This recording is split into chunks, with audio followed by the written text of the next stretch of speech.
TNPSC exam group 1, group 2, group 4 exam prepare பண்ணிட்டு இருக்கீங்களா? அப்ப இந்த வீடியோ உங்களுக்கு தான் மறக்காம சேவ் பண்ணிக்கோங்க. இந்த 3 விஷயம் இல்லாம கண்டிப்பா எக்ஸாம் எழுத போகாதீங்க. முதல்ல டிஎன்பிஎஸ்சி சிலபஸ், ரெண்டாவது டிஎன்பிஎஸ்சி புக் சோர்ஸ், மூணாவது ஓல்டு கொஸ்டின் பேப்பர். இது உங்க கையில் இல்லாத கம்பல்சரி எக்ஸாம் எழுத போகவே போகாதீங்க. இப்போ டிஎன்பிஎஸ்சி சிலபஸ் எப்படி டவுன்லோட் பண்ணலாம் வாங்க பார்க்கலாம். எங்க பேஜ்ல டிஎன்பிஎஸ்சியோட சிலபஸோட லிங்க் கொடுத்துருக்கேன். அதை நீங்க லிங்கை கிளிக் பண்ணி டவுன்லோட் பண்ணிக்கலாம். ரெண்டாவது இப்போ டிஎன்பிஎஸ்சி புக் சோர்ஸ் எப்படி டவுன்லோட் பண்ணதை போய் பார்க்கலாம்.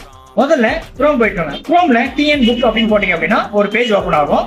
அந்த பேஜ் அப்படியே கீழே ஸ்க்ரோல் பண்ணிட்டாங்கன்னா தமிழ் மீடியம் இங்கிலீஷ் மீடியம் சொல்லிட்டு 2 பேஜ் இருக்கும். அது உங்களுக்கு எது வேணுமோ 2 மீடியம் டவுன்லோட் பண்ணிக்கலாம்.